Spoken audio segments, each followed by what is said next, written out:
Welcome to Maker's Journey Workshop.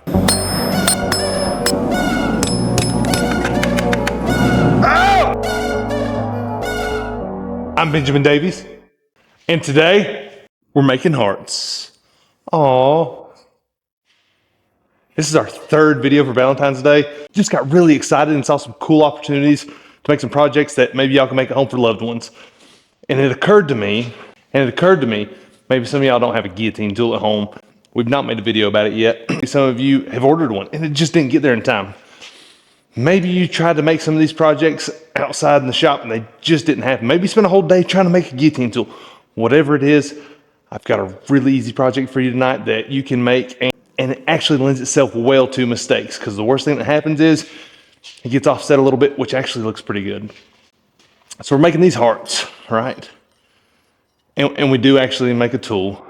We did make a bending fork in this video right here, but we need another tool, and it's a pretty high threshold for skill level, but I think if you stick with it pretty hard, you can make it. I'm gonna show that to you really quick, okay? It just takes a few minutes. I've edited it down so it's not the hours that I have into the piece, and that way you can really see. So we'll just watch this here really quick.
Yeah, so it's just a little U shape, and we use a high quality tool steel, 1018.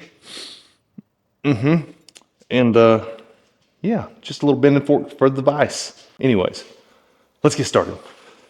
Oi! Big fella! What's the starting stock size? Calm down. Starting stock size, 15 inches by 3/8. You can use whatever you have. You can do this with flat bar, you can do this with round bar, you can do this with hexagon bar if you have some of that sitting around. You can do it with flutagon. Who knows what flutagon is? A33, hello? I don't know why you would want to do this out of tool steel. It'd be expensive and literally really hard.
All right, so we're at that second part where we forged the second taper, and now we need to make sure it matches up.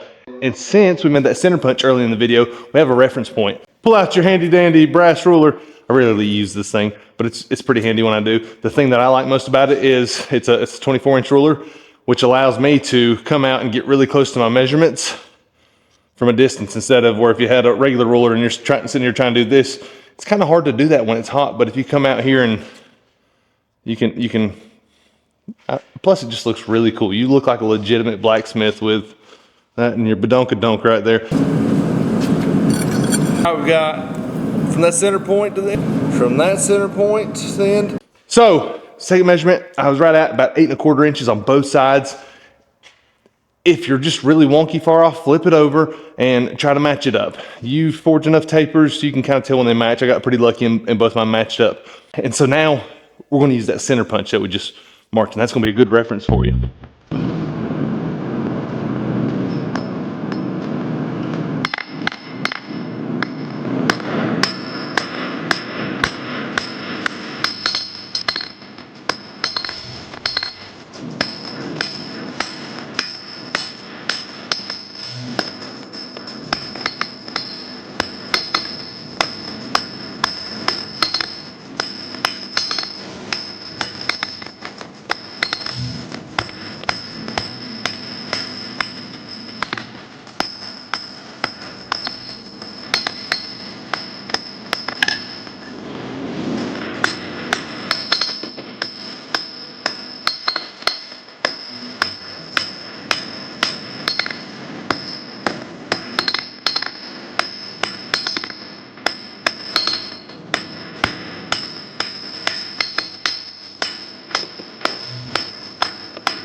All right, so here's where the bending forks come in really handy. I always like to have 2 pairs of bending forks. If not, I feel like I kink and I always get like a hard spot, meaning that instead of it being a nice flowing curve, it'll be like kink and then come down. You can almost see a corner. Your eye will tell you really quickly. The more you do these things, the less you need squares. You still need them, but you can quickly look at something and tell if it's out of square or something's not right. Your eye's a pretty good judgment of how things should look. Is that a good way to say it?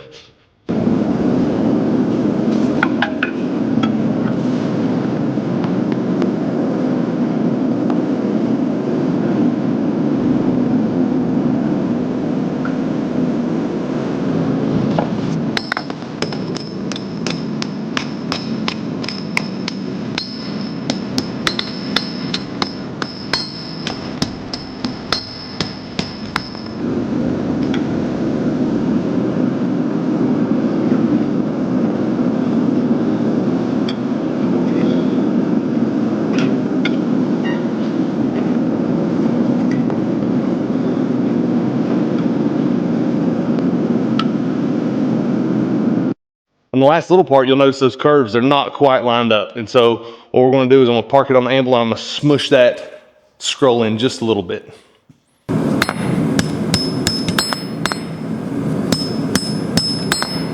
Just like that, just a couple little taps, you're not looking to wail away, make sure your heat's in the right place. And I call it parking on the anvil because in my experience, whatever I rest on the anvil, the scroll doesn't go past. So I try to get wherever my stiff spot is or the spot I want to tighten up.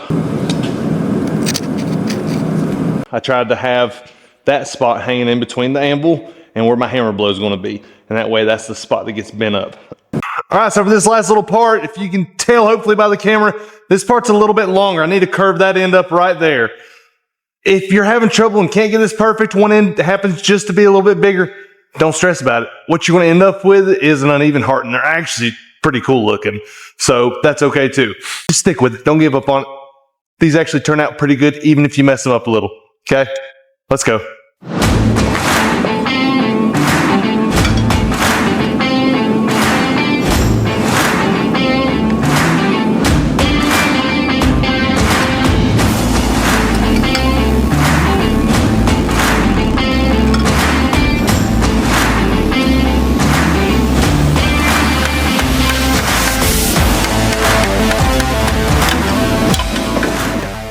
And so these hearts, there's several things you can do. We're gonna start curving this first one up.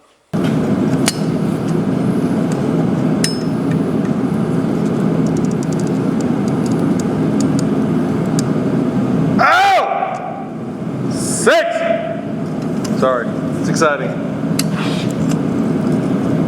Yeah, and that turned out pretty cool. It's pretty gratifying because you're not sure if it's going to turn out right. I've not made these in probably like 4 or 5 years. I wasn't sure how these were going to turn out, but I was tickled pink that they turned out as well as they did. And so for the second heart, I want to do something a little bit different, just add a little bit more character to it. So we did some back curves in it. Calm down. What are you doing? What? Don't do it, man. What are you doing? No! Just got it curved that way. What is he doing? Why are you bending it backwards? Funny. What's wrong with you, fella?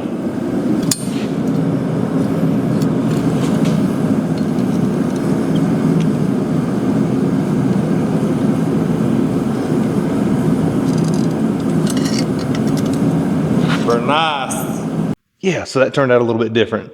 Not bad, just different. Explore, have fun, play.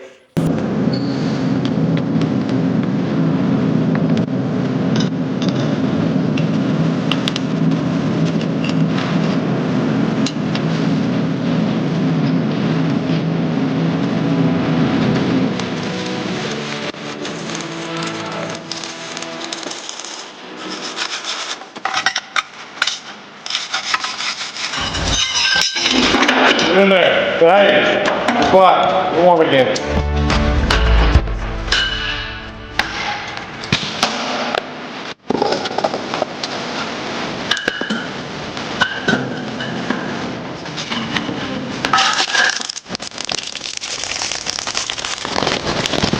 Oh yeah.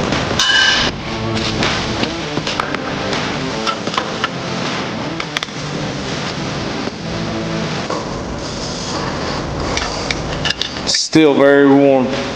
All right, a little better. Some of that moisture sticking on there.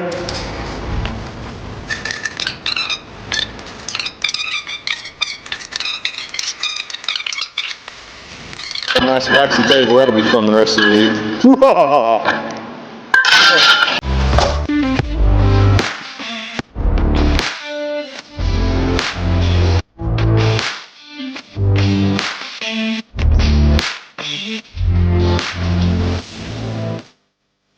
There's no making mistakes. There's just learning here. So one of my biggest things that would always hold me up and be friction points for me to stop is I'd get worried it wasn't going to turn out perfect. Well, you're not going to get really good at something until you've done it a lot. So if you've not done a lot of these hearts, probably not going to be great. It's okay. Mess them up. Just go full steam ahead and then figure it out next go around. Usually your second one happens 10 times quicker and usually looks twice as nice. So I encourage you, put multiples in the fire and figure out what you're doing wrong and pivot from step to step. We've got our 2 hearts and we put them together. This is kind of cool. I'll go ahead and tell you this here. I hate wire brushing. It is my least favorite thing to do about metal work, any kind of finish work, but it's a necessity. We did a little old school wax finish. I mean, if you wanted to put these together, I'm pretty sure you could probably separate these cold. I'm not going to do it because I don't want to ruin our piece right now. And wire brush them individually, chuck them up in a vise, and then put them back together. If you need to, add a little bit of heat there, right there with a torch if you got a torch, and that way you're not rescaling the rest of the piece, and then clinch them together. You could forge these together so they'd be flush and stagger them, all kinds of stuff. There's no limit. Just a fun little thing. And I promise you, if you're just getting into forging and you just make the effort to make your loved one something for Valentine's Day, whether it's the rose like here, or the vase to go with the rose, like here, or these little hearts. They're going to, the effort, the gesture, the thought means a lot to them. And trust me, they'll cherish it. I made some ugly stuff for my wife over the years, and she keeps it. So closing arguments. Hello. Smash that subscribe button. Exactly. So, hey, I had a really fun time cranking this out. I hope, if you've just got an evening between now and Friday, because I'll be posting this Tuesday morning before Valentine's Day 2025, that you can crank this out. This didn't take me long, and I think you can probably crank one of these out in about 30 minutes. I think you can crank 2 out in 30 minutes. Usually you can make 2 at the same speed as you make 1. Hey, thank y'all so much for being here. Really appreciate it. I hope you're really enjoying some of these beginner projects and seeing how they can translate and be applicable in other projects. Get out there, make some mistakes, have a fun time. If you're going slow right now and it's really frustrating and you're hitting a lot of speed bumps, don't let them stop you. Just keep trying. I've spent entire days where I've gone nowhere and just been frustrated. But I've also learned probably from them days that there's certain ways to do things and certain ways not. So there's something to be taken away from every day. So don't just be frustrated if you're having a bad day in the forge. Look at it, see what you can take away, and remember that moving forward in the future. Because if you just had a day filled with mistakes, that's awesome. Because in the future, you know what not to do. Y'all have a great one. Appreciate you. Smash that subscribe button. See y'all.